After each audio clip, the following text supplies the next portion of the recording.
Shalom, saudara, Bapak, Ibu, dimanapun saudara berada, apa kabarnya? Tentu saya berharap semuanya punya kabar yang baik, rohani, jasmani, maupun jiwani kita semua tetap dijaga sama Tuhan, karena Tuhan kita Tuhan yang baik. Amin.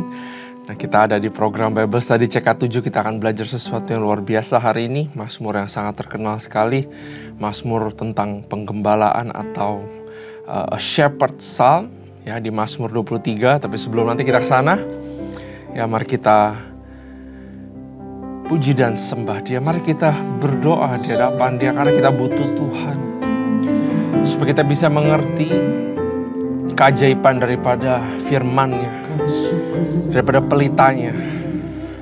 Ya radabas kita baca kata ya radabas. Urapi kami Tuhan, berkati kami Tuhan, izinkan kami mendekat, mencari wajah-Mu Tuhan, memuji dan menyembah, menaikkan syukur kami. We give thanks to You, 'cause You are my Savior, 'cause You are my God.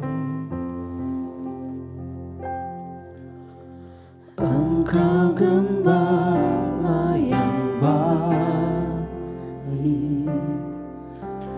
Kau menuntun hidupku dan bawaku ke air tenang, menyegarkan jiwaku. Sekalipun ku berjalan dalam lembah kekelaman,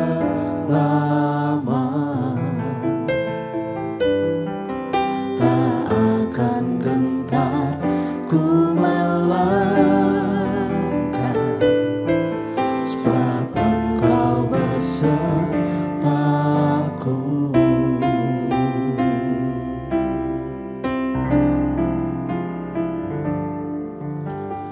Engkau gembala yang baik, Kau menuntun hidupku dan bawaku ke air tenang, menyegarkan jiwaku. Sekalipun ku berjalan dalam lembah kekelaman, tak akan gentar ku melangkah, sebab Engkau besertaku.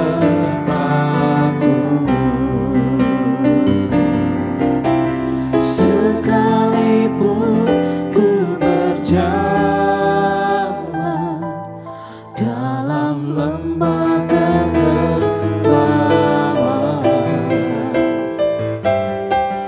tak akan gentar ku melangkah, sebab Engkau besertaku.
selalu ada.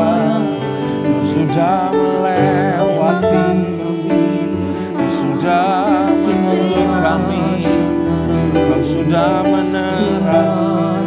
Ada perlindungan-Mu Tuhan, Roh-Mu bersama kami.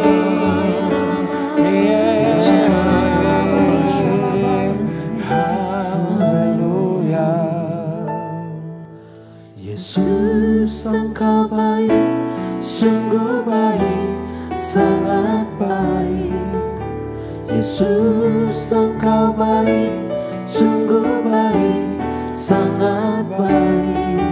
Kasih-Mu tak berkesudahan, kasih-Mu kekal selamanya. Aku telah mengenal kasih karunia-Mu, aku telah mengenal kasih karunia-Mu. Kau kaya rela jadi miskin supaya aku jadi kaya. Hosana, Hosana bagi Yesus Allahku. Hosana, Hosana bagi Yesus Tuhanku.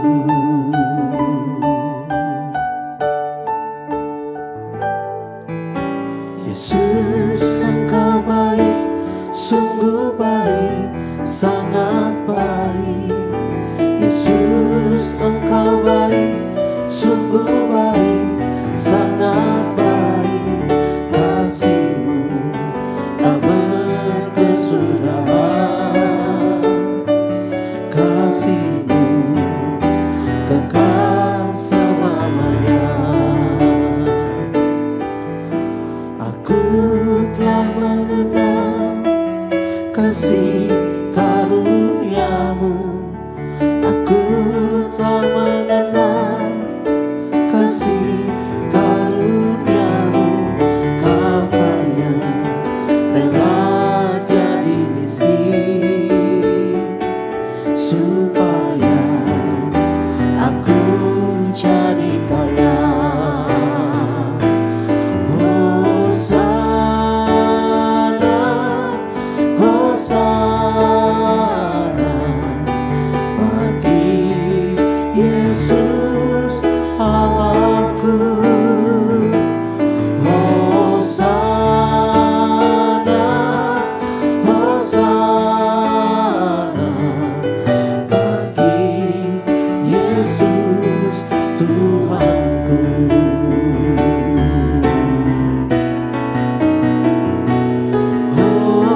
Hosana, Hosana bagi Yesus Allahku.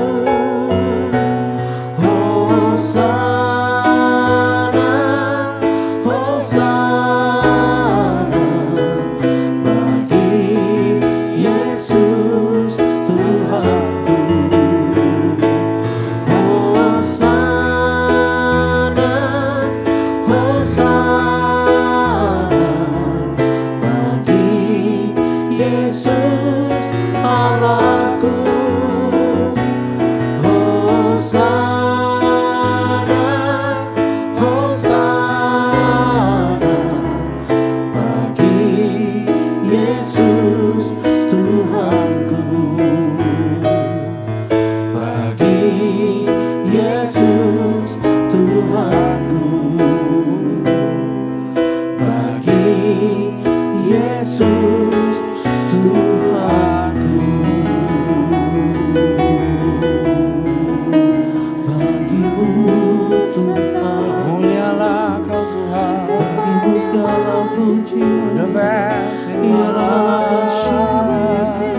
Kaulah gembala kami, Kaulah kesukaan kami.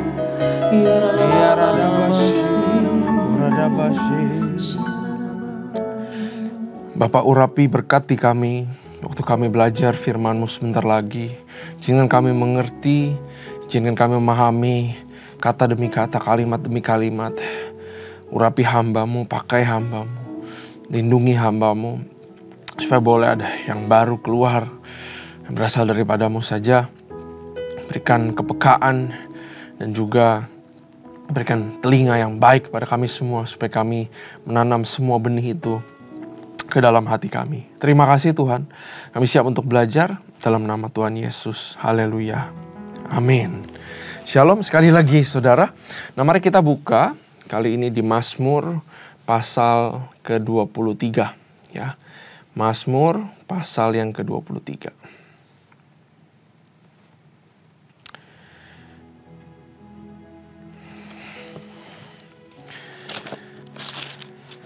Oke. Saudara juga buka Alkitab.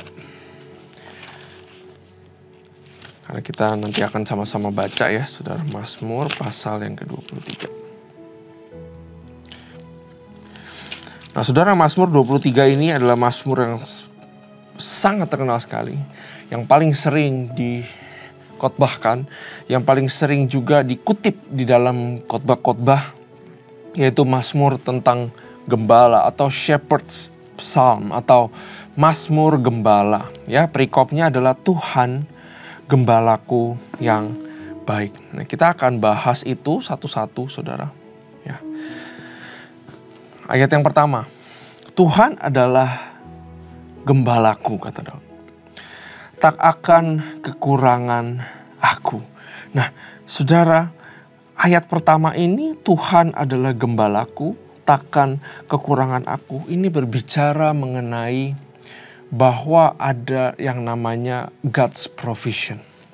Ada sumber penyediaan daripada Tuhan. Sehingga kita gak perlu takut akan segala sesuatu. Kita gak pernah perlu takut kita akan kekurangan. Bahkan Daud pernah menjelaskan di salah satu perjalanan kehidupan, dia bilang bahwa orang yang bersandar sama Tuhan, ya orang yang percaya sama Tuhan, tidak pernah satupun dia lihat mereka itu meminta-minta. Semua dilindungi Tuhan, semua dijaga Tuhan, semua disediakan sama Tuhan. Ini berbicara mengenai, percayakah saudara akan Tuhan punya provision atau penyediaan akan kehidupanmu? Tuhan itu tahu cerita Anda, saudara. Tuhan tahu cerita saya. Tuhan tahu cerita semua orang. Sebelum kita berdoa, Tuhan itu sudah tahu apa yang sedang saudara alami. Apa yang akan saudara alami, Dia sudah tahu. Suatu hari Yesus saat dia mau pergi ke satu tempat, saudara, ke Samaria, dia sengaja lewat ke satu kota di mana dia di situ bertemu dengan seorang perempuan pada siang hari yang sedang mengambil air di daerah sumur, saudara. Dan tertulis dengan jelas bahwa Yesus sebenarnya gak usah lewat kota itu. Yesus gak usah ketemu sama perempuan itu. Tapi dia sengaja ke sana. Dia suruh murid-muridnya pergi beli makanan. Lalu sengaja dia jam 12 siang ke sana. Untuk bertemu seorang perempuan ini. Perempuan ini gak berani pagi-pagi. Karena pagi-pagi perempuan-perempuan yang lain ke sana. Karena perempuan ini hidupnya gak benar. Ya, dia gonta-ganti suami. Cuman dia yang tahu, mungkin orang di kotanya tahu. Ya, tapi Yesus sengaja ke sana karena Yesus tahu cerita perempuan ini. Untuk apa Yesus ke sana? Ya, untuk memulihkan kehidupannya, untuk melepaskan belenggunya. Yesus datangi perempuan ini dengan bilang, "Aku mau minum." Sampai pada akhirnya Yesuslah yang memberikan air hidup itu kepada perempuan ini. Ya, Tuhan adalah gembala kita. Dia yang cari kita, saudara. Bukan kita yang cari Dia. Saat saudara kekurangan, saat saudara merasa perlu resource, sesuatu untuk saudara bertahan, untuk saudara melangkah akan hari besok, saya jamin, saya percaya bahwa Tuhan sudah cari apa yang Anda perlukan. Cuman kadang-kadang kita kurang percaya aja. Tuhan itu adalah gembala kita. Jangan tolak Tuhan. Dia itu, mata Tuhan itu mata penuh kasih, saudara. Kalau saudara ingat tentang Petrus yang menyangkal Yesus 3 kali. Yesus sudah bilang kepada Petrus. Petrus itu kan orang yang tukang, wah Tuhan saya akan ikut kamu. Walaupun yang lainnya gak ikut kamu, saya akan ikut kamu. Petrus orang yang begitu. Ya, dia cinta sama Yesus. Tapi dia ekspresif orangnya. Dia impulsif, dia berani bilang bahwa gak ada satupun, pasti saya ikut. Apapun seberat, apapun saya berani ya. Petrus orangnya kayak gitu. Dia bilang kepada Yesus kayak gitu. Yesus bilang, hati-hati kamu nanti akan menyangkal aku 3 kali. Akhirnya benar kejadian. Petrus menyangkal Yesus 3 kali. Rasanya malu banget. Ya, malu banget rasanya bersalah sekali sama Yesus. Dan mereka waktu Yesus keluar dari tempat pengadilannya, keduaan ini sebenarnya berpapasan mata. Petrus melihat Yesus lalu malu. Dan waktu Yesus melihat Petrus, saudara bayangin apa yang ada di matanya Yesus. Apakah mata Yesus bilang bahwa, oh dasar kamu Petrus, katanya mau mengikut aku sekarang aja menyangkal. Mata Yesus gak pernah menghakimi. Saya yakin kalau kita ada di tempat itu, waktu kita lihat mata Yesus melihat Petrus, pasti matanya penuh dengan kasih. Dan walaupun Yesus gak ngomong, tapi pasti kata-kata itu keluar dari matanya. It's okay Petrus, you can do it. Kau pasti bisa. Ya, jadi Tuhan itu penuh dengan kemurahan, saudara. Karena dia adalah gembala kita. Gembala itu menjaga domba-dombanya. Gembala itu mengasihi domba-dombanya. Yang terutama daripada seorang gembala adalah dia mengasihi domba-dombanya. Ya, menuntun, melindungi, itu semua lahir daripada kasih. Ya, jadi Tuhan adalah gembalaku, takkan kekurangan aku. Bahasa Inggrisnya lebih powerful. Ya, I shall not want. You are my shepherd. Bagaimana caranya? Justru kita sekarang sudah tahu bagaimana Tuhan memposisikan diri sebagai gembala kepada kita. Nah, tapi sekarang giliran kita, refleksinya giliran kita. Bagaimana kitanya? Apakah kita menjadikan Tuhan satu-satunya yang terutama dalam kehidupan kita? Karena tertulis bahwa Daud itu sebegitu jadiin Tuhan yang the everything in his life. Sehingga dia bilang, I shall not want. Saya tidak mau apapun lagi. Kalau dia bilang, saya gak perlu apapun lagi. Artinya, saya gak kekurangan satu apapun. Ya, karena Yesuslah yang sudah saya dapatkan.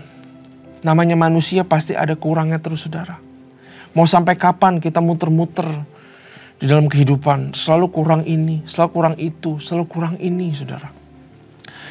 Ya, makanya saat kita undang Yesus menjadi gembala kita, satu-satunya, dia itu sangat berharga sekali. Maukah kita belajar, saudara, jadikan Tuhan itu segalanya. Sehingga kita bisa berkata seperti ini. Bahwa saya udah gak mau apa-apa lagi. I shall not want. Saya udah cukup. Karena Tuhanlah yang menjadi sumber daripada segala sesuatu. Ayat 2. Ia membaringkan aku di padang yang berumput hijau.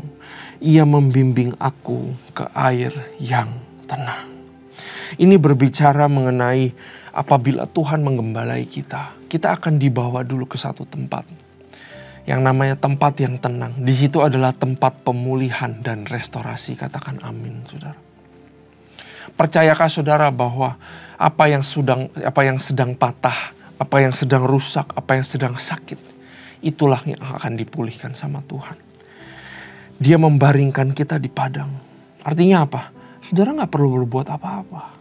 Hebat banget Tuhan kita. Saudara cuma perlu stop bekerja. Dan rest in God. Dan rest in Him. Percaya sama Dia. Gak bekerja artinya bukannya tidak bekerja sama sekali ya saudara. Tapi lakukan bagian saudara aja. Sedari semula saudara, Tuhan itu mendesain manusia untuk bekerja sama dengan Tuhan. Waktu dia ciptakan Adam, saudara. Adam dia suruh bekerja. mengerjakan Taman Eden, menamai binatang-binatang. Setelah Adam bekerja, Allah membuat Adam tidur. Waktu Adam tidur, Allah bekerja dan dia membuat Hawa sebagai partnernya Adam. Waktu Adam bangun, dia kaget, kok ada Hawa di samping dia. Gimana ada Hawa dia nggak tahu. Tapi Hawa itulah yang membantu Adam dalam kegiatannya sehari-hari. Dari awal Tuhan menawarkan kerjasama, yaitu waktu siang hari Adam bekerja, keluarkan potensi, lakukan yang terbaik. Tapi waktu giliran malam tiba, ya Tuhan memperkenalkan tidur. Dan artinya Adam harus tidur, dia harus membaringkan dirinya, dia harus meletakkan pekerjaannya. Dan waktu dia tidur, firman Tuhan berkata Tuhan memberkati kita saat kita tidur. Artinya dia bekerja. Dan waktu kita bangun lagi, kita bekerja lagi, malam-malam kita gantian sama Tuhan. Gak ada gunanya kita berusaha dengan kekuatan sendiri 24 jam, saudara. Justru bukan itu bagaimana hidup digembalakan. Hidup dipimpin dan digembalakan sama Tuhan. Itu ada istirahatnya. Ini saya gak ngomong tentang malas. Tapi rajinlah sebisa mungkin waktu siang. Tapi waktu kita sudah berusaha, lakukan apa yang kita bisa lakukan. Ya, maka mari kita dengan sukarela juga membaringkan diri kita di rumput yang hijau. Dan dia akan membimbing kita kepada air yang tenang. Ada rest in us. Ya, itulah hidup dituntun sama Tuhan. Gak perlu segala sesuatu saudara streskan. Anakmu mau pergi ke luar negeri, duit dari mana? Gak tahu kontrak kerja ini diperpanjang apa enggak. Apapun itu pergumulanmu, gak tahu dapat kerja apa enggak. Siang-siang berusahalah, malam-malam serahkan kepada Tuhan. Masuklah kepada rumput yang tenang, kepada air yang tenang, rumput yang hijau itu. Ya, Daud itu sangat mengerti bagaimana dia masuk ke dalam hadirat Tuhan untuk dia meletakkan segala sesuatu di depan kaki Tuhan. Karena itu sering sekali dia masuk dalam hadirat Tuhan. Karena dia tahu dia itu lemah. Ya, karena domba itu memang begitu, saudara. Digembalakan setelah jalan sekian lama, mereka tidur di rumput. Mereka dibawa ke tempat yang ada airnya, ke pinggir sungai untuk mereka minum. Habis mereka minum, mereka makan sedikit, mereka tidur. Setelah berjalan sekian lamanya, itulah hidup digembalakan. Ya, jangan pakai kekuatan sendiri. Saudara, kalau sekarang ada daripadamu yang sudah lelah, letih, lesu, rasanya gak ada capek-capeknya, hidup, bangun, tidur, kerja, pulang malam, tidur, kerja, dan berusaha, coba cari sales sini situ, stres, saudara. Ambillah istirahat di dalam Tuhan. Maka saya percaya apa yang saudara tadi kerjakan pasti diberkati Tuhan. Saudara akan melihat semakin saudara beristirahat di dalam Yesus Kristus. Artinya melepaskan semua beban ke dalam Dia. Konsen, fokus kepada Dia. Istirahat secara rohani. Maka saya percaya ada progres di dalam perkara kehidupanmu. Ayat 3, ia menyegarkan jiwaku. Ia menuntun aku di jalan yang benar oleh karena namanya. Ya, selalu ada kekuatan dalam Tuhan. Dia menyegarkan jiwa kita. Ketika masuk dalam Tuhan, jangan lupa untuk minta kekuatan di dalam Tuhan. Dan Dia akan menuntun aku di jalan yang benar oleh karena namanya. Nah, saudara, tuntunan Tuhan selalu tuntunan kepada berkat yang namanya perubahan menjadi kehidupan yang lebih dewasa dan benar di hadapannya. Orang Kristen itu suka pikir bahwa dituntun Tuhan artinya dituntun kepada kekayaan. Jangan salah, kalau saudara bedah Alkitab, berkat gak pernah Tuhan ngomong tentang uang. Saudara boleh bedah semuanya. Gak pernah Tuhan bilang berkat itu uang. Ya, kekayaan adalah sesuatu yang Tuhan berikan supaya rencananya digenapi. Jangan pikir Salomo diberkati dengan kekayaan karena dia menyembah takut sama Tuhan. No, Salomo diberkati karena berkat itu, kekayaan itu adalah suatu itu adalah satu requirement daripada segenap rencana Tuhan ke depannya. Memang bangsa Israel harus dibikin kaya. Ya, memang harus dibikin banyak. Karena ada rencana Tuhan masih panjang semua perjalanannya. Ya, berkat Tuhan gak pernah ngomong tentang uang, saudara. Tapi berkat Tuhan selalu bilang bahwa apa? Ada perubahan dalam kehidupanmu. Kehidupanmu dari salah menjadi kehidupan yang benar. Itu adalah orang yang diberkati Tuhan. Karena berkat daripada Tuhan selalu berhubungan sama yang namanya penderitaan. I'm sorry I have to say this. Tapi firman-Nya selalu bilang begitu. Berbahagialah engkau yang dianiaya. Berbahagialah engkau yang miskin. Berbahagialah engkau yang ini. Gitu. Karena diberkatilah engkau. Berbahagia itu artinya diberkati engkau. Di bahasa aslinya kalau saudara lihat. Berbahagialah engkau artinya blessed. Diberkati kamu karena engkau dianiaya. Kenapa?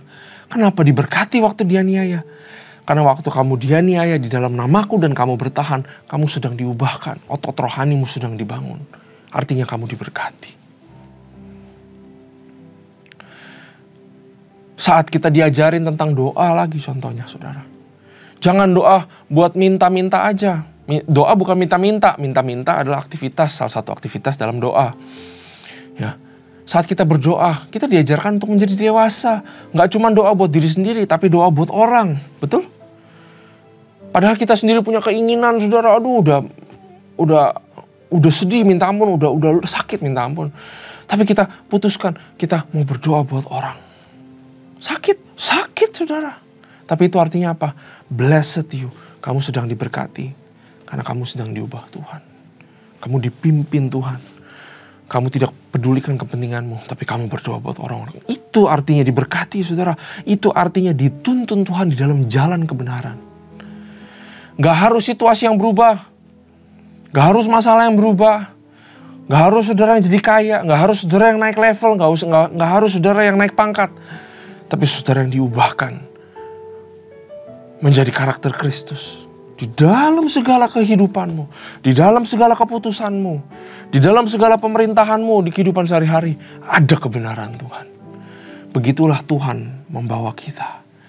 Disitulah baru saya bisa bilang atau Tuhan bisa bilang. Blessed you are. Karena kamu hidup seperti itu. Maka kamu akan aku pakai. Untuk melakukan perkara yang besar. Dan untuk perkara yang besar ini.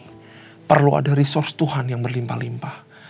Disitulah saudara akan ketemu yang namanya kelimpahan dari Tuhan yang datang daripada sorga. Bukan karena saudara menyembah dia, saudara dapat duit. Tapi karena saudara hatinya diubahkan buat orang-orang banyak. Sehingga Tuhan titipkan duit banyak buatmu. Karena ada rencananya. Sehingga saudara tahu saat saudara dapat duit banyak daripada Tuhan. Saudara tahu saudara harus sebar kemana. Itu namanya dituntun Tuhan. Itu namanya hidup. Ya, itu namanya dituntun di jalan yang benar oleh karena nama Tuhan. Ayat 4, sekalipun aku berjalan dalam lembah kekelaman, aku tidak takut bahaya. Sebab engkau besertaku, gadamu dan tongkatmu itulah yang menghibur aku. Ya, saudara, tahukah di dalam setiap lembah kelam, Tuhan juga ada di sana? Tuhan itu ada di mana-mana. Tuhan ada dalam hati kita, dalam kehidupan kita. Di dalam lembah kelam seringkali kita nggak bisa melihat Tuhan. Tapi itu saatnya kita pakai mata iman untuk melihat bahwa dia ada bersama-sama dengan kita. Yusuf, kalau saudara ingat ceritanya. Ya, dari sumur, Potifar, penjara, dikhianati, sampai jadi orang nomor 2 di Mesir. Tuhan gak pernah gagal. Ya, gak pernah meninggalkan sedetik pun. Gideon 300 lawan berapa ribu? Gideon dibilang orang yang lemah, orang yang takutan. Tuhan sekali datengin Gideon bilang kamu pahlawan yang luar biasa. Masa sih Tuhan? Yes, kamu pahlawan yang luar biasa. Sekarang berperang. Buat orang yang ketakutan saudara, itu udah lembah kelam bukan main. Bukan lembah kelam aja, lembah kematian. Tinggal tunggu mati rasanya Gideon. Tapi Tuhan berperang buat mereka. Daud lawan Goliat kalau saudara ingat. Tuhan gak pernah gagal. Tuhan selalu bawa kemenangan. Waktu Yosua mengejar bangsa Amori. Bangsa ini harus dihabisin. Ya, berada di dalam suatu lembah yang sulit sekali, penuh dengan keringat, harus mempertaruhkan nyawa, mati-mati hidup-hidup lawan orang Amori. Bukan lembah yang tenang, ini udah gak berbicara tentang rumput yang ini lagi, tapi udah lembah yang penuh dengan peperangan. Ya, yang gak tahu bisa menang apa enggak. Tuhan ada di sana. Yosua bilang, ini bangsa Amori gak boleh dibiarkan lari. Kalau lari udah habis, dia bakal beranak cucu. Bangsa Israel masa depan anak-anak saya akan digangguin sama bangsa Amori. Yosua berdoa sama Tuhan, seolah-olah Tuhan sedang berperang di samping Yosua. Yosua bilang sama Tuhan, berhentiin ini matahari sama bulan hampir 1 hari. Hampir 1 hari 24 jam matahari bersinar terus. Bayangin saudara, kalau matahari bersinar 24 jam, rotasi bumi berhenti. Berapa banyak gangguan alam yang terjadi akan satu dunia. Tapi Tuhan berdiri di samping Yosua untuk membantu dia. Saya percaya Tuhan juga berdiri di samping kita semua. Apapun lembah yang kita alami, dia ada bersama kita. Ayat 5, engkau menyediakan hidangan bagiku di hadapan lawanku, engkau mengurapi kepalaku dengan minyak. Pasti ada kemenangan di dalam Tuhan. Sewaktu, ya saudara tahu, engkau menyediakan hidangan bagiku di hadapan lawanku. Sebenarnya setiap di dalam pertempuran, setelah sebuah pertempuran, itu sebenarnya sudah ada meja makan yang Tuhan sediakan buat saudara dan saya. Dan di meja makan tersebut, ya, saudara diberkati dengan apa yang menjadi milik saudara di hadapan musuhmu. Sebenarnya setiap pertarungan yang diizinkan sama Tuhan, setiap cobaan yang diizinkan sama Tuhan, itu sebenarnya saudara sedang didudukan di atas di meja, di bangku. Dan saudara sebenarnya sedang menyantap sebuah hidangan di depan lawanmu. Lawanmu sebenarnya cuma tinggal melihat dia itu kalah dan kamu itu menang. Karena itu jangan pernah menyerah di dalam segala pertarungan, ya. Karena Tuhan telah menyiapkan kemenangannya jauh sebelum saudara masuk ke dalam pertempurannya. Begitulah Tuhan kita, dia hebat sekali saudara. Yang terakhir, kebajikan dan kemurahan belaka akan mengikuti aku seumur hidupku. Dan aku akan diam di dalam rumah Tuhan sepanjang masa. Mazmur ini berbicara terakhir ya tentang from the beginning is God. Ya, from the beginning is God. Tuhan adalah gembalaku. Aku gak perlu capek-capek. Aku lakukan bagianku. Aku akan serahkan kepada Tuhan karena dia gembalaku. Dia kasih aku kekuatan untuk berjalan setiap hari. Walaupun di dalam perjalananku aku menuju ke lembah kelam, menuju peperangan. Tapi Tuhan selalu ada di situ, kata Daud. Justru di dalam peperangan itu, di dalam pencobaan itu, Tuhan sudah menyediakan hidangan di depan lawanku. Aku gak akan dibikin babak belur. Aku gak akan mati, malah aku akan menyantap hidangan dan kemenangan itu daripada Tuhan. Dan daripadanya itu, karena itu aku tahu kebajikan dan kemurahan selalu mengikuti aku. Everything begins with God. Dan terakhir aku memuliakan Tuhan. Makanya dia bilang, senantiasa aku berdiam di dalam rumah Tuhan. Mazmur ini pengen jadikan motivasi kita saudara. Supaya kita jadikan Tuhan gembala kita. Our everything. Pemimpin kehidupan kita. Tapi masalahnya kita kadang-kadang gak mau jadi domba. Itu masalahnya. Saudara tahu, ini yang terakhir saudara. Kalau Tuhan adalah gembala dan kita digambarkan sebagai domba, kita harus mau jadi domba. Maaf kata ya saudara ya, domba itu bisa dibilang top 5 binatang paling bodoh di dunia. Kita itu bodoh di hadapan Tuhan. Kita itu gak bisa apa-apa saudara. Tahukah saudara, menurut sains, domba itu gak bisa diatur. Kalau nggak ada yang atur dia entah nggak tahu pergi kemana, ya. Dia tuh nggak tahu jalan sendiri, dia itu kemana, ya. Domba itu kalau saudara pernah lihat videonya, saya pernah lihat videonya, saudara, domba itu kejebur ke lubang, ditolongin sama orang. Pas ditolongin sama orang, dia lompat-lompat kesenangan, tapi habis itu dia lompat lagi ke lubang. Sebegitu bodohnya itu domba, ya. Dia itu butuh pertolongan. Kalau domba kebalik, kadang-kadang dia nggak bisa balikin dirinya, dia bisa mati begitu aja. Sudah bayangin ya kalau domba kejebur ke sungai, mati gak? Pasti mati. Karena bulunya banyak, akan nyerap air, tenggelam, mati. Ya. Bahkan di dokumenter saya pernah baca, saudara, beneran. Di negeri timur sana, saudara, masih ada penggembalaan domba. Ini mereka sedang gembalain 2000 domba. Lagi istirahat makan siang, ada satu domba. Nyasar, nyebur ke jurang. Akhirnya 400 ikut nyebur ke jurang. Itulah domba. Maukah kita menanggalkan kekuatan kita? Yield artinya apa? Berserah, menyerah di hadapan Tuhan. Dan biarkan Tuhan tuntun dia. Daud mengerti rahasia ini. Apakah kita mengerti rahasia ini pada hari ini? Dan mau surrender kepada Tuhan. Karena dia adalah gembala kita. Amin. Terima kasih Tuhan buat firman ini. Kau sungguh sangat baik. Izinkan kami dipimpin oleh Engkau. Kami gak tahu segalanya, kami gak bisa segalanya. Kami lemah. Karena itu kami butuh Engkau. Karena dalam kelemahan kami, kekuatan-Mu menjadi sempurna Tuhan. Pimpin kami senantiasa. Hanya di dalam nama Tuhan Yesus. Haleluya. Amin. Tuhan Yesus memberkati.